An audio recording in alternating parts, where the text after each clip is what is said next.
What is going on YouTube? In today's video, we're gonna be checking out my new and upgraded desk setup for content creation. So at this setup, I create content for social media platforms like YouTube, Instagram, and TikTok. I'm gonna focus on the new additions and how everything works together in harmony to help me in creating content efficiently and also increasing the overall quality of the content that I create. Without further ado, let's check it out. Alright, I'll kick things off with the main reason I put the setup together, which is to enhance the capabilities of my MacBook Pro. Now, I bought the laptop in 2021 when they first released, and the amount of hours I've put into it now is actually crazy now that I think of it. I use it for a ton of different things, but the main reason I chose the Pro model is for content creation. The laptop pretty much handles all my major photo and video editing for all my social media platforms. When I first bought it, I got it pretty much maxed out on everything except the storage space. I kept that at the default of 1 TB to save a bit of money, maybe a little bit more than a bit. The price increase when you add more local storage to any Apple device when buying is actually pretty wild. I bought the 16-inch over the 14-inch model because I also work away from my desk setup sometimes, and I prefer more screen space to work with when, that's the case. I've also been using Final Cut Pro X for as long as I can remember, so I've got way more experience and prefer using that for all my video editing. If you didn't already know, the software is native only to Apple systems, so this works out great for my setup. When I'm at the desk, the laptop becomes a super slim and supercharged desktop Mac running on the M1 Max chip and 64 GB of unified RAM. I've also set up everything so it's fast and convenient to connect or disconnect the laptop from the desk setup.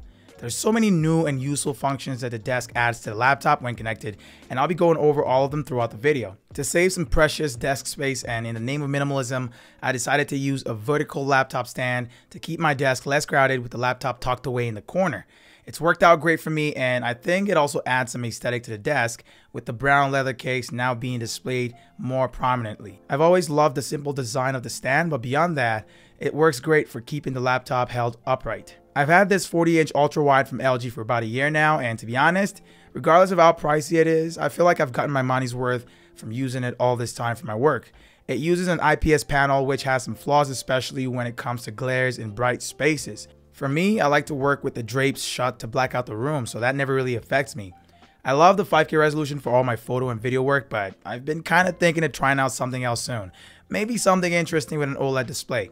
I'm not sure yet. The 40-inch display works great for viewing long video timelines all at once, which for me is a huge reason why I work with ultrawides.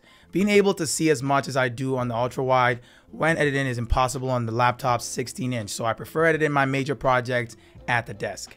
You might be wondering why I've got a light above the monitor, so here's my reason why. Personally, I love having a brightly lit desk when working because sometimes I do things at my desk that require more light than my monitor screen can produce. The light comes with a wireless control knob, which works great for controlling different things like brightness and temperature. For my use case, I set it to automatic and forget it. This way it adjusts different parameters based on the ambient light in the room. There's a webcam called the Link 4K from Insta360 sitting right next to the monitor light. I use it as a webcam replacement for the one on my MacBook, which is pretty much out of commission when docked at the desk. The Link 4K comes with a lot of bells and whistles, but I find that the feature I use the most is the AI tracking, which I absolutely love when I take calls. The 40-inch ultra-wide is sitting on a monitor arm with a weight capacity of 25 pounds and some decent cable management runways. I mounted it to the far right to keep it out of sight and run cables along it and also keep those out of sight. Personally, I hate seeing cables, so cable management is huge for me, and you'll notice it throughout the setup. The arm can be used to adjust the viewing angle of the monitor, but I've never actually had to move mine. Not much, at least, except for when I need to reach behind the monitor for whatever reasons. I use a monitor riser to create more depth at my desk, as well as add some extra storage for small devices that I use all the time, like my SSD drive or my card reader. It also hides the monitor arm and all cables I've got coming up top from behind the desk. The desk riser I use is from GroveMade, and yes, it is mad pricey, but I'll be honest, anything else I found out there with a similar quality level was priced around the same ballpark. There's a little HomePod Mini sitting on the right corner of the riser. This hasn't really been a necessity at my desk, but I like having it there for certain reasons. First, I use a smart speaker to control all the smart devices I use around my workspace and the entire house as a whole. Hey Siri, turn off the desk light. I also love it for quickly playing music from my playlists on Apple Music, and to be honest, The speakers have been pretty good, at least for my space. There's a docking station sitting below the monitorizer, and that thing is one of the most important pieces that I've got on the desk at the moment. It's not like any regular docking station, and this one was designed with some really useful connectivity features for people who handle a lot of large files like content creators. It comes equipped with 10 versatile ports that have definitely improved my workflow and productivity level. This is the piece of the puzzle that acts as a middleman between my MacBook and the desk setup, connected via a single USB-C cable. It's the device that really turns the MacBook into a desktop, expanding the ways that I can connect to it. The design is nothing flashy or cool, just simple, and that makes it fairly easy to hide away. There's an SD card and a CF Express card slot on the front, which is great for quick access. CF Express cards are a newer and a faster type of storage card now being used with a lot of advanced cameras. The cameras I use, although being advanced, unfortunately uses a different type of CF Express card which cannot be read by the dock, and honestly that's unfortunate. It doesn't have a ton of USB Type A or Type C ports, but there's an okay amount, and I hope a future iteration of the device at least comes with an additional USB-C port on the front side. I find that I never use the ones behind much due to how hard they are to reach. Instead, I find that it's easier to just plug directly into one of my MacBook's USB-C ports. Among all the ports on the back there, the most important and the main reason I actually bought this dock over others is the powerful 10G Ethernet port. Besides adding a fast and a more stable internet connection, it also allows me to transfer files back and forth between my 51TB media storage PC and my MacBook with some insanely fast speeds. I also prefer uploading most of my long form videos to YouTube when I'm at the desk, simply because things are a lot faster and the chances of a disconnection is a lot less likely. The NAS is one of the most useful additions I've made to my workspace setup for content creation. In case you didn't already know, NAS stands for Network Attached Storage, which in simple terms is like building your own personal media storage with as much size as you want and the ability to upscale or downscale as you need. Now, there's a lot more that goes into understanding how a NAS works or how it's set up, but the one thing you need to know is that storage of large media files is one of its best use cases. I also like to edit directly off the NAS box, which is usually great since that keeps me from using up the approximately 500 gigabytes of unused local storage on the MacBook. A NAS box is really just a PC, but one that's been built with the main purpose of large file transfers and storage. I use mine primarily for storing all my large photo catalogs and 4K video files, which I could never find enough hard drives for. This system helps me keep them all in one place for easy access when I'm at the desk or even when I'm away from the desk over Wi-Fi. My NAS box isn't physically located at my desk. I went ahead and put it in the basement in my server room to reduce clutter at the desk. The box is connected to a Wi-Fi switch, and that in turn connects to my docking station, providing internet and quick access to the 51 terabytes of storage on my server. So they're all connected through a single Cat5a cable. There's nothing more important than time, so having the best internet and file transfer speeds has been priceless. When I first built the server from old PC parts I had laying around a year ago, I started off with about 24 terabytes of storage. A couple months ago, I revamped the whole PC, upgrading a bunch of parts to increase efficiency and also added more to the overall storage capacity, bringing it to 51 terabytes. It worked so well throughout last year that I just had to upgrade the build, and it's been working even better since then. Something super important to my workflow that I've got connected to the docking station are my desktop speakers. Some might prefer to use a headset to listen to audio or vocals while editing videos, but I prefer some nice and clear sounding speakers. These have worked great for hearing clearly when editing vocals for my videos. They also work great when I want speakers with more volume for listening to my Apple playlist, since they're louder than the HomePod Mini. How you ain't never flipped the boat, but swear to God you trapping. They're sitting on Kanto S2 stands, which work great for pointing audio coming from each side upwards towards where your ears are. There's multiple ways to connect to them, but I use a USB-C connection to the dock, which turns them into better and louder stereo speakers for the MacBook Pro. I recently picked up the M2 iPad Pro in hopes that it would improve my overall productivity level. I've been using it for a while now at my desk and away from it, and also finding new ways to integrate it into my workflow.